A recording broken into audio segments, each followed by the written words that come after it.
আসসালামু আলাইকুম প্রিয় বন্ধুরা। সকালবেলা আমি ঘুমাচ্ছি, আমার বিছানার উপর উঠটা আমাকে এখানে একটা পাপা দিছে। এক দ্বিতীয় সে আমাকে আঙুল দেবে মধ্যে ডাকতেছে, মানে তার নখ বড় হয়েছে। সে বুঝতে পারছে যে আমার নখ বড় হয়েছে, তাহলে আমি কাটতে হবে। আমি তো আর কাটতে পারবো না। তাহলে সে আমাকে যা বলতেছে আমার নখটি কাটতে দিতে, তাই আমি এখন তার নখটি আমি কাটতে দিতেছি।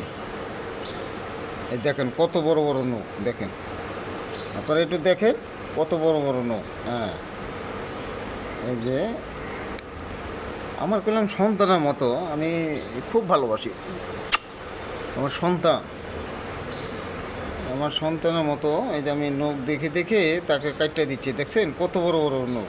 আসেন দেখেন কত বড় বড়, সামনে সামনে সামনে আসেন। হ্যাঁ, এই যে দেখছেন কত বড় বড় নখ। এখন এই নখটি কাটতে দিচ্ছি। হ্যাঁ, আর কে আছে? এই যে দেখেন কত বড় বড় নখ, মাশাল্লাহ। এটা ওর নাম কইলাম রানী। হ্যাঁ, আমার রানী। আরেকজন আছে বম্বল।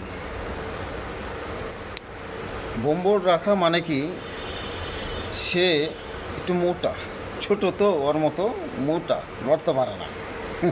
মোটা মানুষ আসলে কোনো কাজের হয় না। এ এই যে এই ব্যক্তি, বুঝছেন, এই ব্যক্তি, এই যে রানী।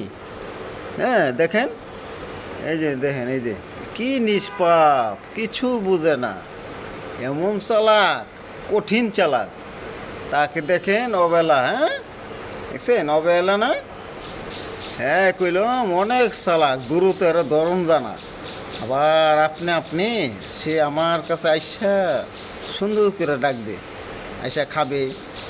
হ্যাঁ বুঝছেন, আমার সোনা, সোনা, আমার সোনা বাবা। তার নাম হয়েছে রানী। হুম, এটা হচ্ছে মেয়ে। আর যে ওর ভাইটা একটু বম্বল, সে এদিক দিয়ে উঠতে পারে না। আর সে টুন টুন টুন টুন করে উঠতে পারে। লোক কিছু না, এটা শোনো শোনো। এই যে তুমি কিছু বলবে আমাকে? কেমন আছো তুমি? হ্যাঁ কেমন আছো বলো, কেমন আছো? এত দুষ্টমি করতেছো কেন তুমি?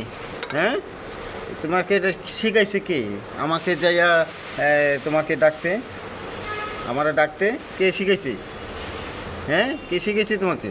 হ্যাঁ, শোনো না। যাও এবার তোমার